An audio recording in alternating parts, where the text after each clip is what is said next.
Hey everybody, ABC 10 meteorologist Brenden Mincheff here.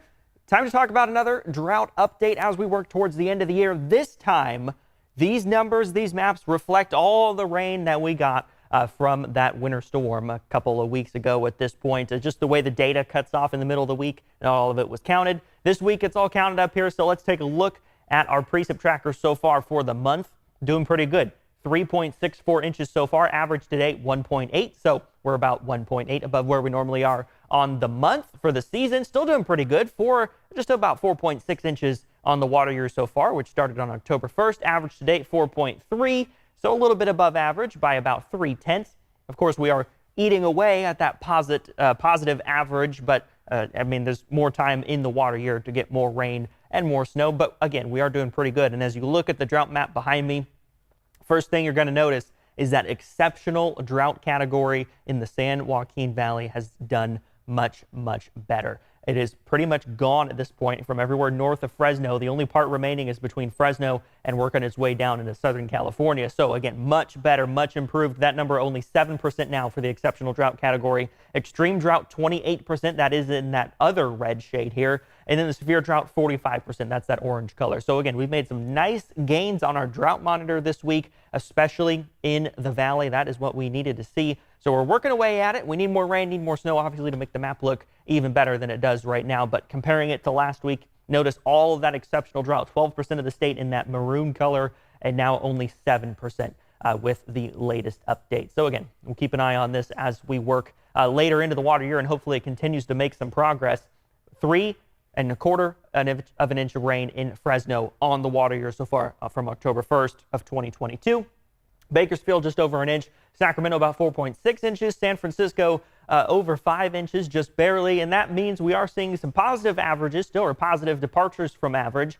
So again, South Lake Tahoe, Sacramento, Stockton, Fresno, all above where they normally are to this point in the year. Bakersfield a little bit below. San Francisco breaking even for the most part right there. 1/100th of an inch below. Santa Barbara above. Los Angeles about an inch above. San Diego, again, one of those places about breaking even right now. So we're doing pretty well to start the water year. A long way to go, but even with regards to snowpack, it's looking good.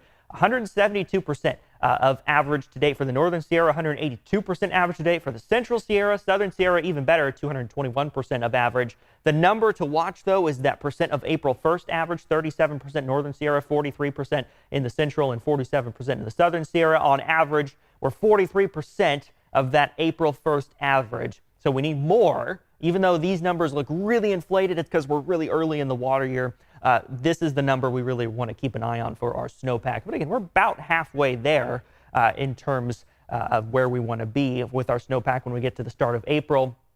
In terms of drought busting, we're about 10% of the way there to bust the drought. So unlikely we actually get anywhere near that estimated 114 inches or so. But in terms of our average water year, you can see we've got 12 inches in the Sierra of liquid precipitation. So that is the liquid equivalent, snow water equivalent. That's 12.3 inches on average there. 53 is the average water year. The record wettest was in 2016-17 when we saw 94 inches in the Sierra. So unlikely we see a record year in terms of rainfall, but again, not a bad start to this point in December.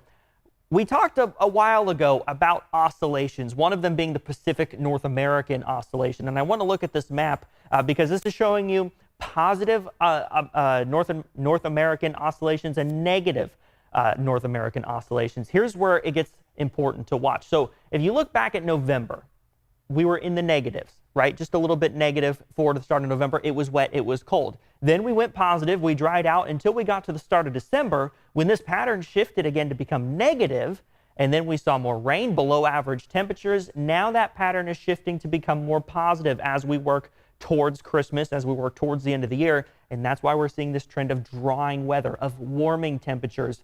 But it does look like it could once again start to trend back to the negatives as we work in towards January. So again, here's what that Pacific North American oscillation looks like. High pressure over the west coast, low pressure over the Gulf of Alaska means drier and warmer conditions for the west coast.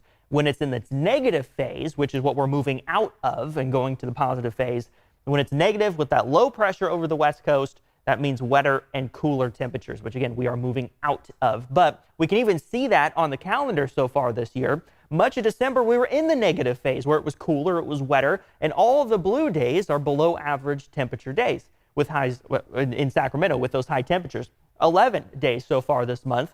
But now that we're seeing that pattern shift and we're becoming more positive, I expect a lot of these days over the last 2 weeks of the year to become above average temperature days. So it's something we'll keep an eye on, but it's a cool way that we can kind of see that Pacific North American pattern oscillation, whatever you want to call it, that P&A shifting. A very cool way to see that indeed. Departure from normal, though, as we work towards the holiday weekend, December 22nd, 26th. Look at this, 5 to 6 degrees above average. Yet another way we're seeing that oscillation change, right? We're going from that negative phase to the positive phase. Now, with highs around 60 degrees or so for Christmas Eve and Christmas, it will be one of the warmer Christmases, likely. Not necessarily the warmest, though. So the hottest we ever had was 2013, made it to 64 degrees. This is at Sacramento Executive Airport.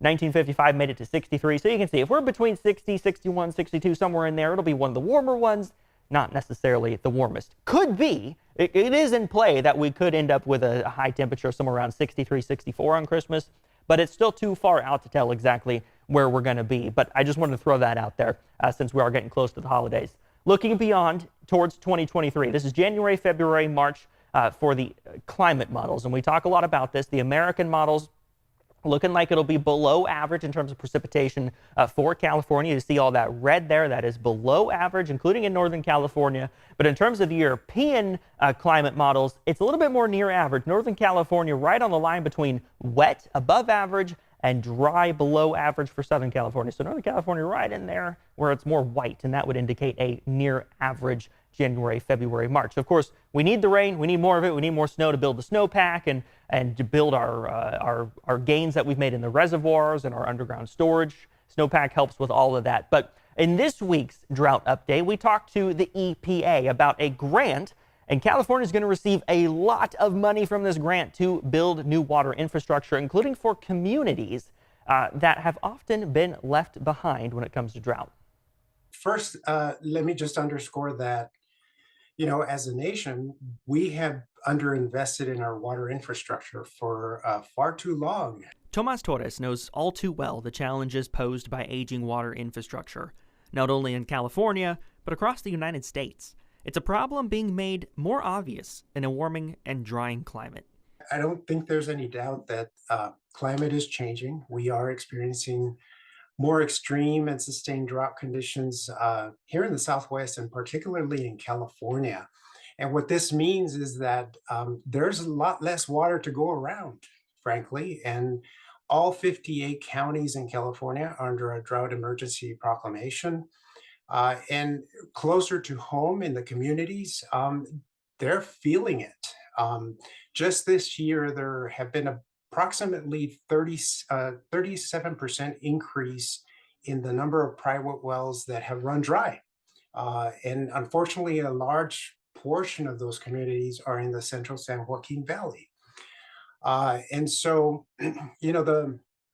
we've been working very closely with the state of California, the Water Resources Control Board, to provide these communities with alternative water until their systems are upgraded and in good working order. Small communities, disadvantaged communities, and rural communities have traditionally had the most difficult time when it comes to drought and aging water infrastructure. But some big congressional bills have opened up some funding that will change that. The bipartisan infrastructure law, which was passed about a year ago, over $50 billion is allocated to EPA to provide to the states a pretty significant and actually unprecedented investment in water infrastructure. It is probably the single largest investment that has been made over the past several decades on water infrastructure. We've never had this level of investment, so it's a really exciting time. Many of these small communities don't have the staffing to apply for and compete for the federal dollars and the state dollars for infrastructure. And so this funding is able to provide that technical assistance to get them ready and competitive for the dollars that they very much deserve. We do expect to award approximately $3 billion to California over the next 5 years.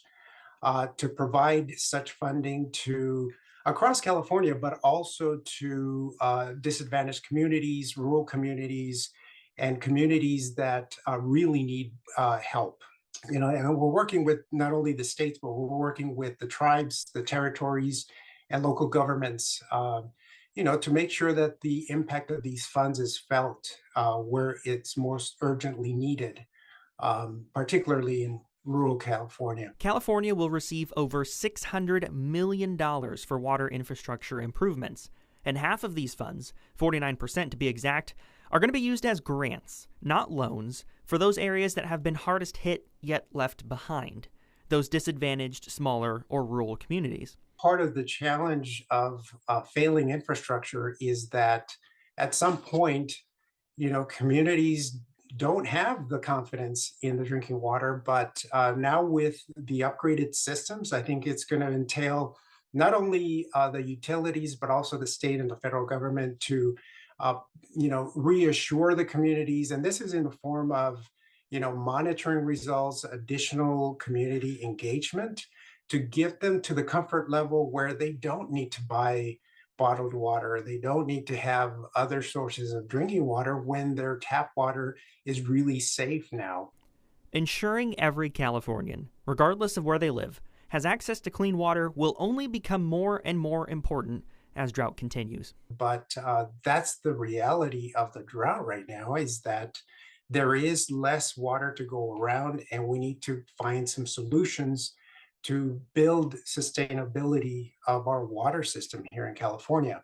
And thankfully, California has taken a pretty significant leadership role in that effort. Popping back in here at the end of the video to say happy Hanukkah, happy holidays, Merry Christmas. We're going to be taking a weekend off next weekend, so no drought update for December 24th, 25th. Enjoy the Christmas weekend. We'll catch back up on it at the end of the year. See you guys then.